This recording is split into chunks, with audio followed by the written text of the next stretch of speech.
Bulletin की शुरुआत करेंगे बड़ी खबर के साथ। हरियाणा के लिए आज आ सकती है कांग्रेस की पहली सूची।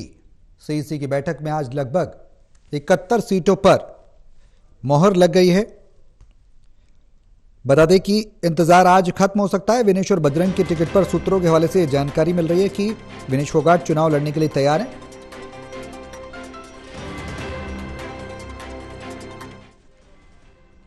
बजरंग पुनिया के चुनाव लड़ने की संभावना कम है, सूत्र ये बता रहे हैं। बजरंग पुनिया प्रचार कमेटी के में चेयर बनेंगे। बादली से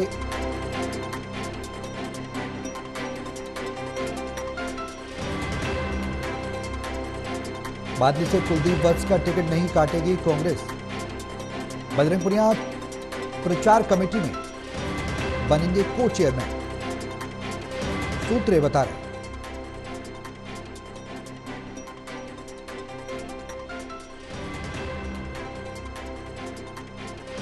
तो हरियाणा के लिए आज आ सकती है कांग्रेस की पहली सूची। सीईसी की बैठक में आज लगभग 71 सीटों पर मोहर लग गई है और इस बीच ये खबर कई मायने में अहम हो जाती है। विनेश और बजरंग की टिकट पर सूत्रों के हवाले से जानकारी मिल रही है कि विनेश फोगाट चुनाव लड़ने के लिए तैयार हैं।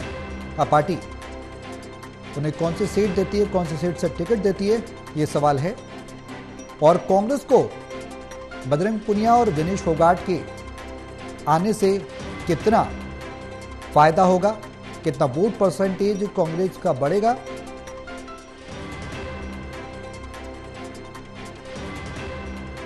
टोटल न्यूज के एसोसिएट एडिटर प्रदीप कुमार हमारे साथ हैं लाइव। ज्यादा जानकारी के लिए सीधे उनका रुख करेंगे। प्रदीप जी, हरियाणा के लिए आज कांग्रेस की पहली सूची आ सकती है। सीईसी की बैठक में आज लगभग 71 सीटों पर मोहर लगी। विनेश और बजरंग के नाम भी सामने आ रहे हैं, क्या कुछ जानकारी है? देखिए, बिल्कुल कांग्रेस मुख्यालय में सीईसी की बैठक हुई है। हरियाणा को लेकर महत्वपूर्ण चर्चा हुई है और ये जानकारी मिल रही है कि 71 नाम जो हैं वो फाइनल किए हैं। आज सब कमेटी ने भी अपनी रिपोर्ट सौंपी थी और उसके बाद ये जानकारी सामने आई है। तो यहाँ पर सबसे बड़ी जानकारी ये है कि जुलाना सीट से चुनाव लड़ेंगी विनेश फोगाट, जिन्होंने आज ही कांग्रेस में एंट्री की है। और इसके अलावा बजरंग पूनिया, उनके लिए सीट जो थी वो बादली तलाशी जा रही थी, लेकिन बादली में समीकरण नहीं बने हैं उनके पक्ष में, ये कहा जा रहा है। कुलदीप वत्स वहां पे मौजूदा विधायक है कांग्रेस के, ऐसे में कुलदीप वत्स उनको टिकट वहां से मिलेगा बादली से, यानी बजरंग पूनिया को अब संगठन में इस्तेमाल करेगी कांग्रेस पार्टी। ये जानकारी मिल रही है कि उनको को चेयरमैन, जो प्रचार कमेटी का को चेयरमैन बनाया जाएगा और पूरे हरियाणा में वो चुनावी कैंपेन करते नजर आएंगे। बजरंग पूनिया हालांकि चुनाव लड़ना चाहते थे, लेकिन अलग समीकरणों की वजह से फिलहाल बात नहीं बन पाई और इसीलिए फिलहाल वो प्रचार में हिस्सेदारी निभाते नजर आएंगे, सूत्र दावा कर रहे हैं। तो कुल मिलाकर अगर देखें तो कई समीकरणों को लेकर आज बातचीत हुई है और जिसमें विनेश फोगाट का चुनाव लड़ना तय हो गया है। जुलाना सीट जो उनकी ससुराल की सीट है, उस सीट से वो चुनावी मैदान में उतर सकती है।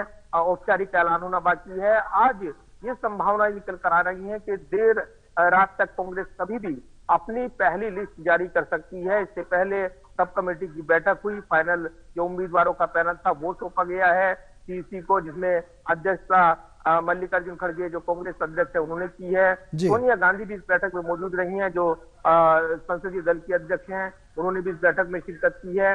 इसके अलावा अन्य नेता सीईसी के मौजूद रहे हैं। राहुल गांधी का अमेरिकी दौरा शुरू हो गया, ऐसे में वो इस बैठक में शिरकत नहीं कर पाए हैं, लेकिन बाकी नेताओं ने इस बैठक में शिरकत की है। इससे पहले 2 सीईसी की बैठक हरियाणा को लेकर हुई थी। तो अभी जो जानकारी मिल रही है उसमें सीधे तौर पर 71 नामों की जो पहली लिस्ट है वो यहाँ पर तैयार कर ली है, ये कहा जा रहा है। ये सूत्र दावा कर रही हैं, ये जानकारी मिल रही है। इसके अलावा यहाँ पर ये भी जानकारी मिल रही है कि सब कमेटी ने जो पेंडिंग सीटें थी उन पर विस्तार से जानकारी दी है। साथ ही 40, 18 और 13 लंबी सीटों पर पार्टी ने विस्तार से चर्चा की थी। विनेश फोगाट चुनाव लड़ेंगी, ये निकल कर आया है। वो जुलाना से उम्मीदवार बनेंगी, लेकिन बजरंग पूनिया वो चुनाव लड़ते नजर नहीं आएंगे। फिलहाल ये कहा जा रहा है वो प्रचार के लिए को चेयरमैन बनेंगे और कमान संभालेंगे, प्रचार में हिस्सेदारी करेंगे, पूरे प्रदेश में चुनावी कैंपेन करते नजर आएंगे। तो एक बड़ा दाव राजनीतिक तौर पर ये दिखाई दे रहा है, जबकि गठबंधन को लेकर आम आदमी पार्टी के साथ बातचीत अटकने की खबर आ रही है। इस बीच ये बड़े डेवलपमेंट है जो कांग्रेस से निकल कर आ रहे हैं।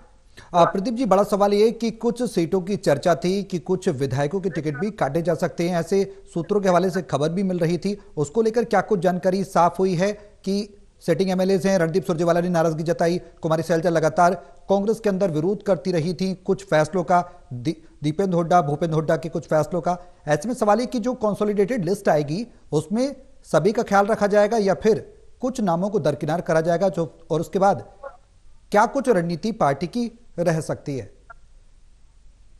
देखिए, रणदीप सुरजेवाला, कुमारी शैलजा के टिकट पर फैसला आला कमान को करना है, हाई कमान को करना है, और वो तभी सामने आएगा जब इस पर मोहर लगाई जाए, औपचारिक तौर पर इस पर निर्णय हो, क्योंकि दोनों बड़े चेहरे हैं, बड़े नाम हैं। और जिस तरीके से ये भी बीच में आए थे कि दावेदारी को देखते हुए दीपेंद्र हुड्डा ने भी कल अपनी दावेदारी पेश की थी, यानी वे भी चुनाव लड़ने को लेकर आगे बढ़े थे। और उसके बाद अन्य सांसदों ने भी कहा था कि पार्टी जो भी जिम्मेदारी देगी वो उसको निभाएंगे, यानी वो भी चुनाव लड़ने के इच्छुक इस दावे के बाद देखने को मिले थे। तो ये जरूर है कि यहाँ पर जो अभी अभी सांसद बनी है लोकसभा में, ऐसे में इनको मैदान में उतारकर कांग्रेस पार्टी कोई जोखिम नहीं लेना चाहती, क्योंकि फिर इस्तीफा देने की सूरत रहेगी और ऐसे में फिर उपचुनाव में सांसद चुना जाना मुश्किल रहेगा, चुनौती बढ़ जाएगी। कहीं ना कहीं ये भी समीकरण ख्याल में है कांग्रेस पार्टी के, और इसीलिए फिलहाल उसने इस पूरे मामले पर कुछ तय नहीं किया है, लेकिन हाईकमान इस पर निर्णय लेगा, ये सूत्र दावा कर रहे हैं। और इसीलिए पूरी तरीके से अभी जो समीकरण है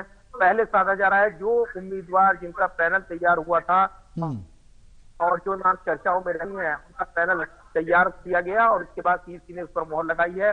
तो आज देर शाम तक कभी भी ये लिस्ट आ सकती है, इस तरह के सूत्र दावा कर रहे हैं। तो कांग्रेस की पहली लिस्ट तैयार हो गई है, आज की मंजूरी मिल गई है, और इसी के साथ पूरा मंथन हुआ है, सभी नामों को लेकर अलग से अलग अलग पॉइंट व्यू से उसको मंथन किया गया है। और इसी के साथ बड़ा विनेश फोगाट का इसमें शामिल रहेगा, जुलाना सीट से वो चुनाव लड़ती हुई नजर आएगी, ये सूत्र दावा कर रहे हैं। प्रदीप जी, जो सूची जारी होगी, पहली सूची, उसमें कितने कैंडिडेट को शामिल किया जाएगा, कितने नाम उसमें हो सकते हैं? जैसे कि हमने देखा कि बीजेपी ने सूची जारी की तो 67 कैंडिडेट्स को उसमें शामिल किया था। अलग अलग सीटों पर कुछ सिटिंग एमएलएस को टिकट दिया था और कुछ के टिकट काटे थे, कुछ मंत्रियों के टिकट काटे थे, 9 विधायकों के सहित 2 मंत्रियों के टिकट भी काटे थे। अब इसमें कांग्रेस की सूची में, पहली सूची में कितनी उम्मीद लगाई जा सकती है कि इतने कैंडिडेट शामिल हो सकते हैं, इतनों के नाम फाइनलाइज किए जा सकते हैं, ऐलान हो सकता है? देखिए, 71 नामों की जानकारी सामने आ रही है। 71 नाम वो जो लिस्ट है उसमें शामिल है पहली लिस्ट में। हालांकि कुछ ऊपर नीचे हो सकता है, क्योंकि अभी ये नाम फाइनल हुए हैं, और कितनी पहली सूची में वो नाम डालेंगे ये बड़े सवाल हैं, क्योंकि नामांकन की प्रक्रिया शुरू हो गई है। और ये कहा जा रहा है कि उससे पहले कांग्रेस पार्टी ने उम्मीदवारों को लेकर जो लंबा मंथन किया है, अब वो उस मुकाम तक पहुंचना चाहेंगे कि लिस्ट जो सामने आए, उम्मीदवारों का चयन हो। और कल ही इसका इशारा भी किया था कि आज कल में कभी भी लिस्ट वो जारी कर दी जाएगी। तो पूरी तरीके से ये समीकरण साधते हुए अब कांग्रेस पार्टी आगे बढ़ रही है। जो हमारे पास लिस्ट है उसमें जो जानकारी मिल रही है, जिस तरीके से धर्म सिंह छोकर, इसके अलावा जो सोनीपत से मौजूदा विधायक हैं जो कि ईडी कस्टडी में है, सुरेंद्र सिंह पवार, उनका टिकट वहां पर सस्पेंड बना हुआ है, उनके परिवार को मिल सकता है, इस तरह के दावे किए जा रहे हैं। इसके अलावा प्रदीप चौधरी जो कि कालका से हैं, उनके ऊपर कुछ केस हैं, और जो सर्वे हुआ है उसमें भी उनके खिलाफ रिपोर्ट गई है, और इसके लिए ये कहा जा रहा है कि उनका टिकट सस्पेंड बना हुआ है, यानी वो टिकट उनको शायद ना मिले। दूसरी तरफ 25 मौजूदा विधायकों के टिकट जो है वो फाइनल किए गए थे। तो ऐसे में अब जब विधायकों की, मौजूदा विधायकों की बात करें, ज्यादा से ज्यादा गुटबाजी थामने को लेकर यानी यहाँ पे उनको टिकट देने का निर्णय हुआ था, और ऐसे में 2 बार जो हार गए हैं वो दावेदार हैं, वो इस बार भी उनको टिकट नहीं मिलेंगे। पहले ही पार्टी प्रभारी दीपक बाबरिया ने साफ किया था, लेकिन इसमें अपवाद देखने को मिल सकता है। विनिंग फैक्टर सबसे बड़ा फैक्टर रहेगा, जो सर्वे रिपोर्ट आई है उस आधार पर टिकट दिए जाएंगे, और इसलिए काफी गहरे मंथन के बाद कांग्रेस पार्टी अपने टिकटों का ऐलान करेगी। इसीलिए है गठबंधन को लेकर बात चल रही थी। इस बीच दावा कर रहे हैं कि अभी भी गठबंधन को लेकर पेच फंसा हुआ है, जी। लिहाजा अभी तस्वीर साफ नहीं है कि क्या गठबंधन होगा या नहीं होगा। फिलहाल उन सीटों को होल्ड करते हुए कांग्रेस पार्टी अपनी आज की पहली सूची अभी भी जारी कर सकती है। सीसी की बैठक खत्म हो चुकी है और इसी के साथ अब कांग्रेस के उम्मीदवारों पर नजरें लगी हुई हैं कि कांग्रेस पार्टी कौन से चौंकाने वाले फैसले करती है। प्रदीप जी, एक सवाल ये कि बीजेपी लगातार एक सवाल खड़े कर रही है कि कांग्रेस के पास इस बार हरियाणा विधानसभा चुनाव के लिए कैंडिडेट नहीं है और वो कैंडिडेट ना होने की वजह से सूची में देरी कर रही, जबकि बीजेपी उस स्तर पर और ज्यादा मजबूत है। ये दावा बीजेपी की ओर से किया जा रहा है। क्या ऐसी स्थिति भी देखने को मिल रही है कि कांग्रेस के पास कैंडिडेट नहीं है और है तो जिताऊ नहीं है, इस वजह से देरी हो रही है? कांग्रेस के पास कैंडिडेट काफी हैं और करीब 2,500 आवेदन आए थे, तो ऐसा नहीं है कि कांग्रेस इस बार तो यहाँ पर ज्यादा दावेदारों की फौज है जिनसे निपटना कांग्रेस के लिए आसान नहीं था और छटनी का अलग अलग तरीका अपनाया गया। बूथ कमेटी जिन लोगों ने नहीं बनाई वैसे आवेदन कर दिए, कमेटी से आवेदन आने चाहिए कहा गया। इसके अलावा भी अन्य चीजें कही गई। तो ये जरूर है कि इस पूरे माहौल के बीच आप जब यहाँ तक बात पहुंची है तो ये पूरी तरीके से साफ है कि कांग्रेस ने जो एक एक आवेदन पर जिस तरीके से दावेदार हैं और जो कमेटियां बनी थी उनकी राय मशवरा किया है। सब कमेटी अलग से बनाई गई ताकि जो पेंडिंग सीट है उस पर कोई बात ना हो, कोई बगावत ना हो, क्योंकि बीजेपी ने टिकटों का ऐलान किया और उसके बाद जो बगावत का दौर देखने को मिला तो कांग्रेस पार्टी ने ऐसी किसी संभावना को खारिज करने के लिए यहाँ पर एक बार।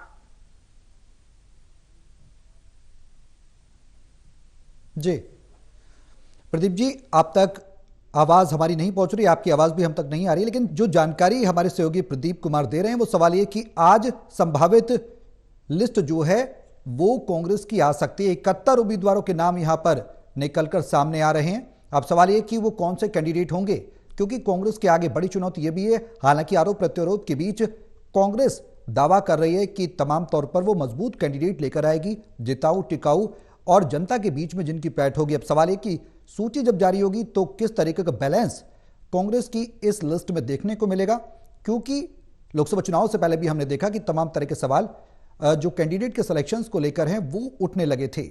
कुमारी सैलजा की बात करें, रणदीप सुरजेवाला की बात करें, गाहे बगाहे सिलेक्शन को लेकर कैंडिडेट के कई सवाल कांग्रेस के नेता ही अंदर खाने उठाते रहे। अब क्या उन सभी पहलुओं पर ध्यान रखकर पार्टी कैंडिडेट का सिलेक्शन करेगी, उम्मीदवारों के नामों का ऐलान करेगी, देखने वाली बात होगी। हालांकि संभावना यही है कि आज कांग्रेस की पहली सूची आ सकती है। देखने वाली बात होगी कि कांग्रेस कब तक सूची का ऐलान करती है। सीईसी की बैठक खत्म हुई है, उसमें मंथन हुआ है 71 नामों का।